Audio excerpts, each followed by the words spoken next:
2024 সালটিকে flagship ফোনের জন্য একটি ডেডিকেটেড বছর বললে ভুল হবে না, কারণ এই বছর জুড়ে আমরা বিভিন্ন নামকরা এবং বাজেট ফ্রেন্ডলি ফ্ল্যাগশিপ ফোন দেখতে পেরেছি। তেমনি আজ হাইপে থাকা একটি ফ্ল্যাগশিপ ফোন নিয়ে কথা বলবো।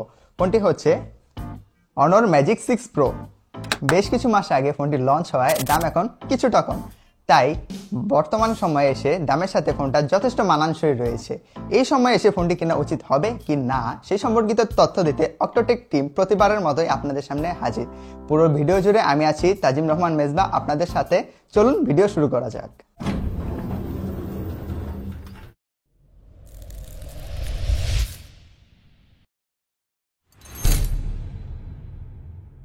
ফ্ল্যাগশিপ ফোনগুলোর মতো ম্যাজিক 6 প্রো ফোনটাও বেশ বাল্কি একটি ফোন। এর ওজন প্রায় 230 গ্রাম হওয়ার কারণে এটি এক হাতে চালাতে গিয়ে বেশ হিমশিম খেয়ে যাবে।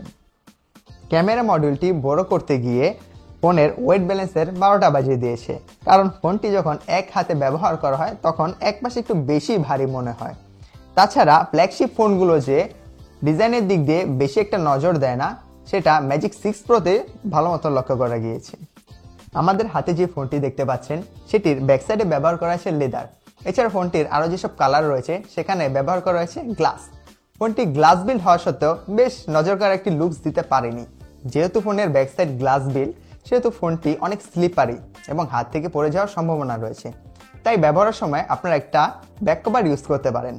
ফ্রন্ট গ্লাসে ব্যবহার করা হয়েছে Honor ন্যানো ক্রিস্টাল শিল্ড, যার কারণে ফোনটির ডিউরেবিলিটি মাথা নষ্ট লেভেলের। AGC 5 স্টার ড্রপ রেজিস্ট্যান্ট পাওয়া ফোনটি আপনার নজর কাড়তে বাধ্য। এটি 3টি কালার ভ্যারিয়েন্টে মার্কেটে পেয়ে যাচ্ছেন, EPI গ্রিন, ব্ল্যাক ও ক্লাউড পার্পল। ফোনটিতে থাকছে IR ব্লাস্টার ও সেকেন্ডারি নয়েজ ক্যান্সেলেশন মাইক, কিন্তু থাকছে না 3.5mm হেডফোন জ্যাক। ফোনটির বডিতে ব্যবহার করা হয়েছে অ্যালুমিনিয়াম, কিন্তু টাইটানিয়াম বডি ফ্রেম ব্যবহার করলে একটু প্রিমিয়াম ফিল হতো। এই ফ্ল্যাগশিপ ফোনটিতে তারা ব্যবহার করেছে IP68 রেটিং এবং IP রেটিং নিয়ে তারা বেশ জোরসোরভাবে প্রচারণা চালাচ্ছে। কিন্তু IP68 রেটিং নিয়ে এত মাতামাতি করার কিছু নেই, কারণ এর থেকে লো বাজেট সেগমেন্টের ফোনগুলোতেও IP68 রেটিং আমরা দেখতে পাই। যাই হোক, leave the topic, come to the display. English না বলে আমরা বাংলায় বলি। ঠিক আছে, সরি। ডিসপ্লেতে 6.80 ইঞ্চের কোয়াড কার্ভ স্ক্রিন ব্যবহার করেছে, যা একটি LTPO OLED ডিসপ্লে। ফোনটি কোয়াড কার্ভ স্ক্রিন হওয়ায় দুপাশ থেকে যেমন ভালোই কার্ভ, তেমনি উপর নিচ থেকে হালকা সামান্য কার্ভ। ফোনটির স্ক্রিন টু বডি রেশিও 91.6%, যার কারণে এর বেজেল অনেকটাই ন্যারো, সেই জন্য মিডিয়া প্লে করার সময় বেশ ভালোই লাগে। ডিসপ্লেটিতে 1 বিলিয়ন কালার সাপোর্ট এবং ফুল HD রেজলিউশন থাকায় বেশ কালারফুল এবং ব্রাইট একটি ফিল পাবেন। এছাড়াও ভিডিও স্ট্রিম ও মুভি দেখার সময় 4K রেজলিউশন সাপোর্ট থাকার কারণে বেশ সুন্দর এবং শার্প একটি ভিউ পাবেন। এছাড়াও ফোনটিতে 5000 নিটসের পিক ব্রাইটনেস আছে, যা আমার দেখা এই যাবৎকালে সবচেয়ে বেশি। সচরাচর ডেইলি লাইফে আমরা 1600 নিটসের ব্রাইটনেস দেখতে পারি। যাই হোক, ব্রাইটনেসের বিষয়টা আমার খুব ভালো লেগেছে, কারণ আউটডোরে যখন আমরা এক্সট্রিম সানলাইটের মধ্যে দেখলাম তখন দেখতে পারলাম যে খুব ভালোভাবে ডিসপ্লেটি দেখা যাচ্ছে, এবং ইনডোরে খুব অল্প ব্রাইটনেসেও আমরা ভালো একটা রেজাল্ট পেয়েছি। আর সাথে আছে 120 হার্টজের রিফ্রেশ রেট, যা স্ক্রোলিং এর ক্ষেত্রে খুব ভালো একটি ফিল দেবে আপনাকে। এছাড়াও ডেইলি লাইফে বিভিন্ন রকম অ্যাপস ইউজ করার সময় খুব ভালো একটি পারফরমেন্স পাবেন এই ফোনটি থেকে। লঞ্চ হওয়ার পর ফোনটি নাম্বার 1-এ অবস্থান করলেও ডেক্সোমার্ক র্যাঙ্কিংয়ে এখন 3 নম্বরে অবস্থান করছে। টপ 1 ও 2-এ থাকা দুটি ফোনের ডিসপ্লে স্কোরের সাথে এর বেশ একটা তফাৎ নেই। ডিসপ্লে বেশ ভালোই এবং এই সেগমেন্টে আপাতত one of the best. Dual stereo speaker থাকার কারণে সাউন্ড বেশ লাউড এবং ক্লিয়ার।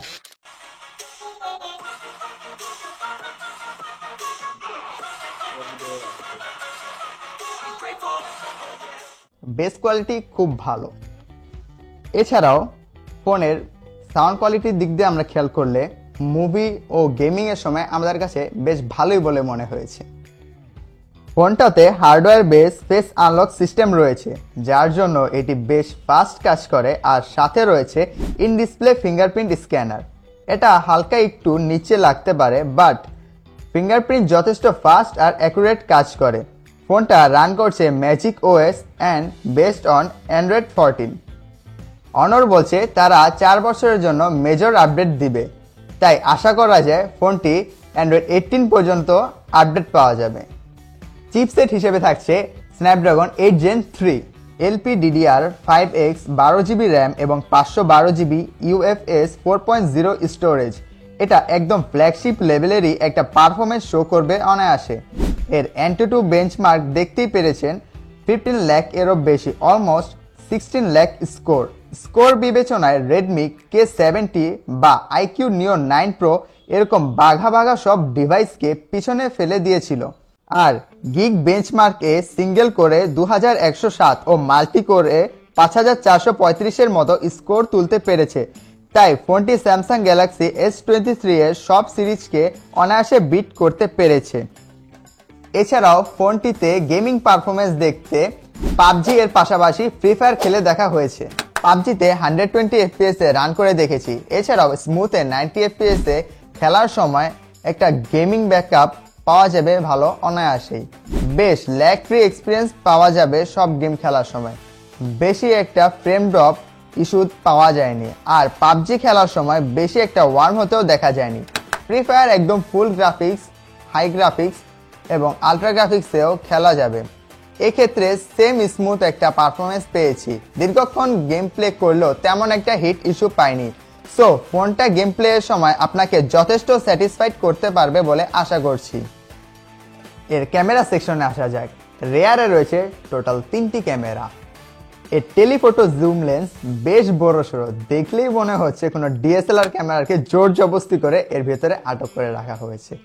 যাই হোক, এর মেইন শুটারটি হচ্ছে 50 মেগাপিক্সেলের এবং 50 মেগাপিক্সেলের আলট্রা ওয়াইড শুটার রয়েছে। শেষমেশ রয়েছে 180 মেগাপিক্সেলের একটি টেলিফোটো জুম লেন্স, যা দিয়ে 100x পর্যন্ত জুম করা যাবে।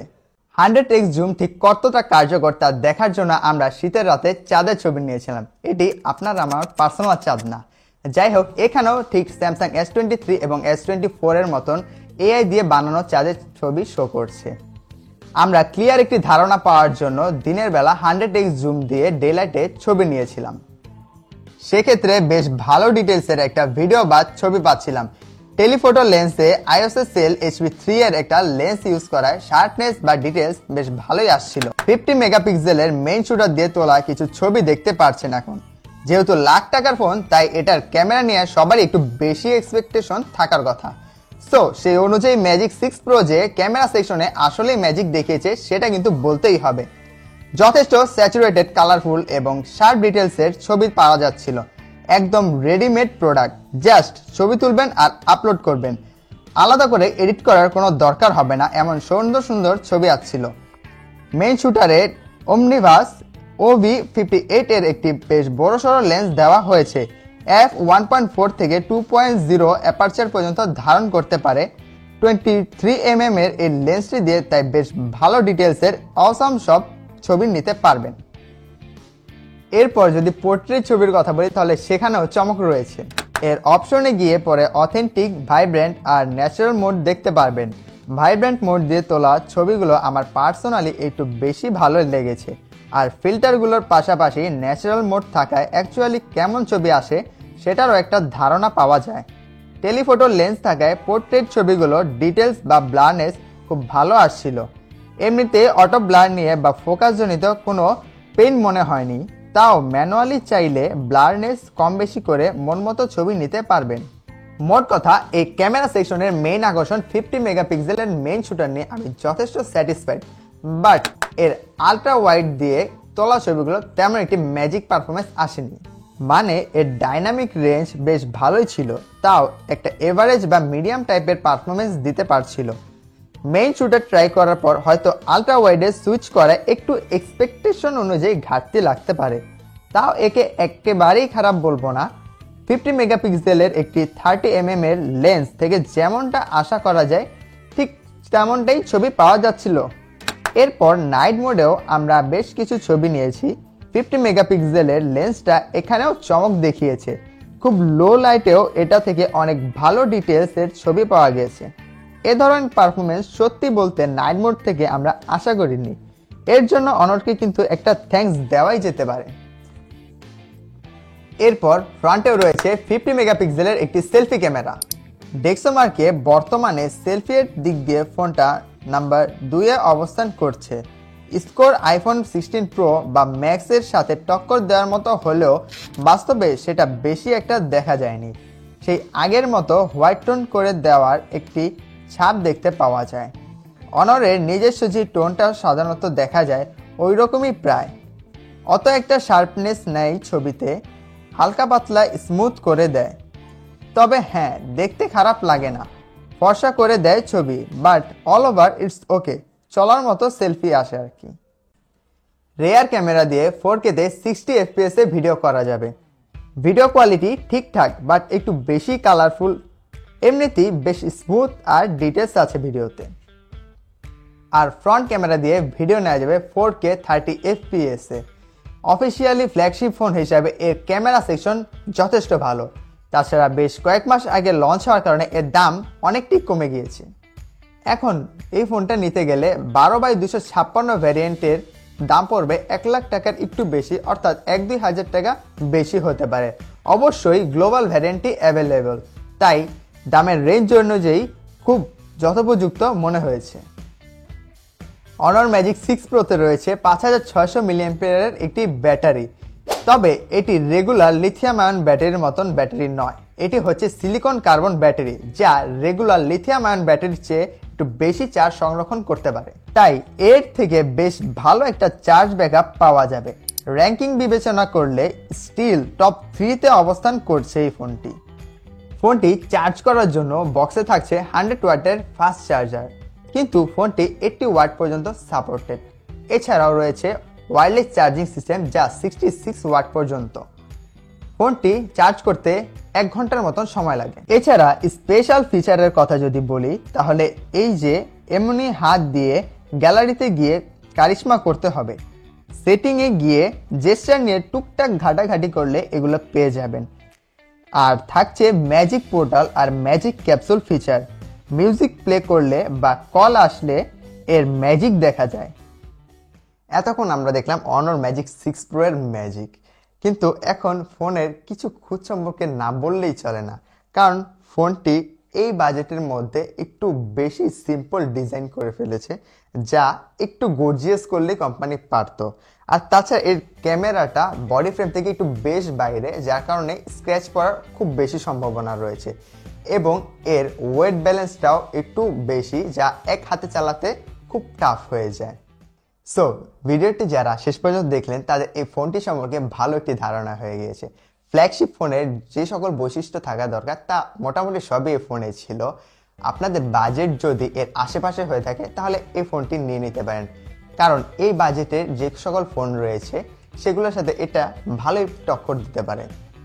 আপনাদের ভিডিওটি কেমন লাগলো তা কমেন্ট বক্সে অবশ্যই জানাবেন। যদি ইউটিউব থেকে দেখে থাকেন তাহলে অবশ্যই সাবস্ক্রাইব করবেন, এবং ফেসবুক থেকে দেখে থাকলে ফলো করে আমাদের পাশে থাকবেন। দেখা হবে নতুন কোনো ভিডিওতে। আজ আমি এই পর্যন্তই শেষ করছি। আল্লাহ হাফেজ।